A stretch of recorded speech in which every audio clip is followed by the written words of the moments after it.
Hello everyone, I'm Suneer Chowdhary here, and we are going to be discussing and previewing and predicting the second test match between England and Pakistan, which will be played from Friday at Old Trafford. When I say we, it's me, Suneer Chowdhary, and with me I have Shruti Chopra, a tarot reader, who will be predicting the game. Hi Shruti, how's it going for you? Hey Suneer, it's going good for me. In fact, I'm really looking forward to this test match. Would love to see whether England get out of their mental hole and whether Pakistan maintain their winning streak. Suneer, my question with regards to England is, did they mess it up, or do you think Pakistan were a much superior side in those conditions? Well, a bit of both, Shruti. We had spoken about this even before the start of the Lord's Test match, how the slow conditions could come back to bite England, especially if Pakistan batted first. My prediction was that the team batting first would have an advantage, and it was based precisely on what we'd heard about the pitch from various players. And were England sucked into the hype that Mohammad Amir brought with him and instead were left stunned by Yasir Shah? Possibly a reason. Secondly, the resting of James Anderson seems to have given rise to a lot of debate in the media because it came against the wishes of the captain and coach, apparently. Something that might have given Pakistan a huge advantage. Anderson was ostensibly unfit, but he did well in Lancashire's championship game around the same time. And this has even led former England captain Michael Vaughan to call the English selection policy a bit prehistoric. That's really hitting the nail hard into the selector's head, Shruti. So it's safe to say we can expect a few changes to the makeup of the side.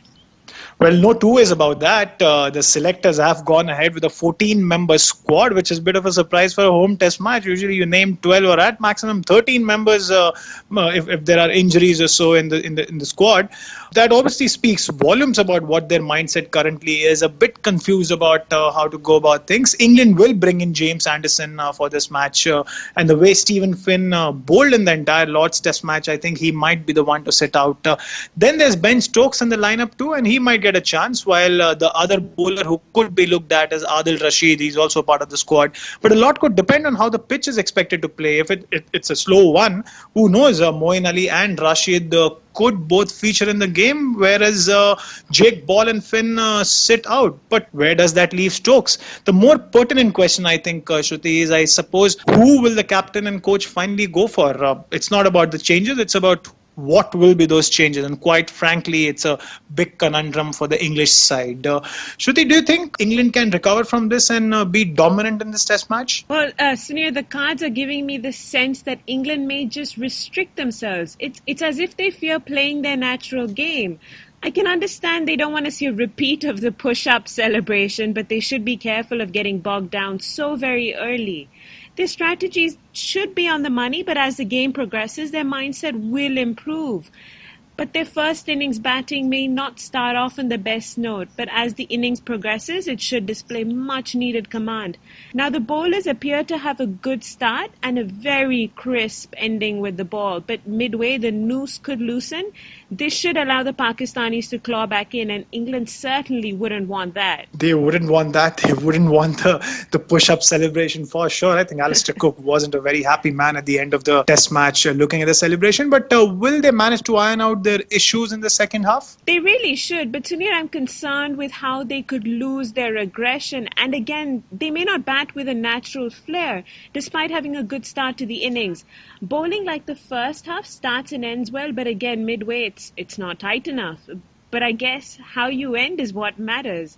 Now on to the visitors, Suneer. How good was Misbah? Pakistan was superbly led by Misbah-ul-Haq, and no amount of praise is enough when one talks about what he's done to Pakistan cricket over the years, not just in the Lord's Test match. This was just another instance of where he can take his team if allowed some breathing space. And for some reason, I fail to understand how some Pakistani fans keep baying for his blood.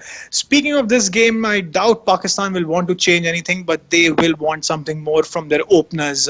Expecting the middle and lower order to bail them out of trouble, out of batting trouble, might not work every time for them. Pakistan also will breathe a sigh of relief that the brouhaha around Mohammad Amir's return eased off by the end of the test match, and he did reasonably well with the ball without picking up a lot of wickets. So which players do you pick to do well this time? Well, Misbah, Yasir Shah, and Amir aside, I look forward to watching Yunus Khan bat. A lot has been made about how much he moved around in his crease, almost like he was balleting himself. But Yunus has often done that. Admittedly, this was slightly more exaggerated, and sometimes a batsman does end up getting into that mode almost subconsciously, which is what I think has happened with him. In the end, what will matter is if he can get around to making a contribution and making a big one at that. And I think Yunus Khan is quite capable of doing that. Shruti, what's your take on Pakistan? Well, I really did think Yunus Khan was playing hopscotch on the crease there. But on to Pakistan. Pakistan's cards show too much fluctuation for my liking. They are immensely positive with their plans, but some caution will need to be thrown into the mix, although I'm not sure if Pakistan can be cautious.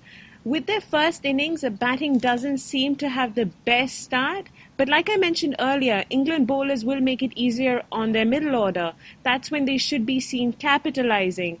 Bowling should be clean, clear, and sensible. If they can tighten up against the middle order, then that would be ideal. Fielding may continue being edgy and underconfident. And how you end is what matters, is what you had earlier said. How will Pakistan end, according to you? Well, they will show all the signs of a good batting performance, but I don't see them being able to maintain consistency, so it could come under some serious pressure. But the bowlers should be able to make up for it. They're not going to let go so easily. If only the fielders could hold on better, it would improve their chances. Now, Suneer, time to put money on the table. Who are you going with? No money on the table because I don't have too much money. But I think England have come back from such a position in the past, having gone 1-0 down to India in a home series a couple of seasons back, and they went on to win 3-1. But what's different this time is the potency of the Pakistani bowling attack. I would still say that it's advantage England if they bat first, but I'll refrain from making a call if Pakistan's batting first. And given that we haven't heard too much about the surface as Old Trafford, I would refrain from making that suggestion. Your call, Shruti? On my end, I don't see a draw, but I do believe that England could pick themselves up when it matters the most. So I'm going to stick with England. Tyro advantage England.